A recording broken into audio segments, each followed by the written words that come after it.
সাংবাদিকৰ নাম কি তেখেতটো পোৰ্টেলত কাম কৰে আৰু পোৰ্টেলত কাম কৰা লোকসকলকটো আমি সাংবাদিক বুলি এতিয়ালৈকে আমি সিদ্ধান্ত লোৱাই নাই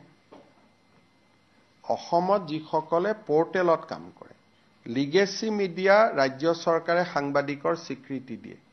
কিন্তু ইউটিউব চেনেল পোৰ্টেল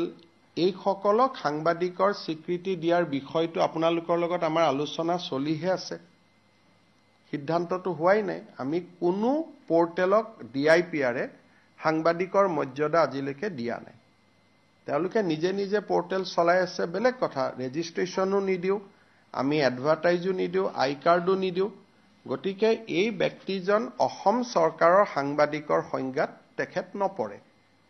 আমি অসমে এতিয়ালৈকে ইলেক্ট্ৰনিক্স মিডিয়া আৰু প্ৰিন্ট মিডিয়াৰ জাৰ্নেলিষ্টকহে আমি সাংবাদিক বুলি ধৰো আৰু আন পোৰ্টেল সমূহক এতিয়ালৈকে সাংবাদিক বুলি আমি ধৰাৰ সিদ্ধান্ত লোৱা নাই আৰু সেই বিষয়ে সাংবাদিকসকলৰ লগত আমাৰ আলোচনা চলিহে আছে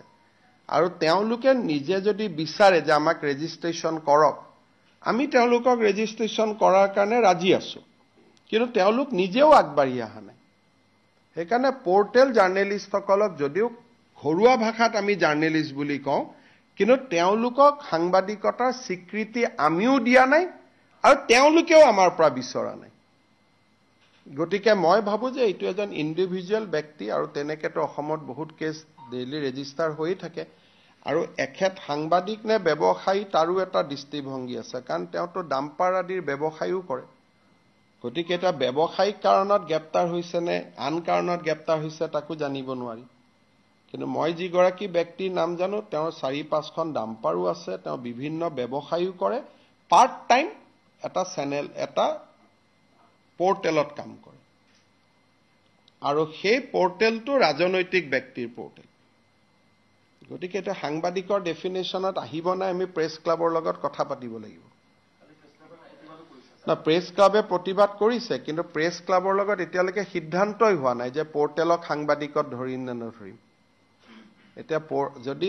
তেওঁলোক আগবাঢ়ি আহে আমিতো ভাল পাম কাৰণ আজিলৈকে আমি এডভাৰটাইজো নিদিও একো নিদিও আমাৰ লগত কোনো সম্পৰ্কও নাথাকে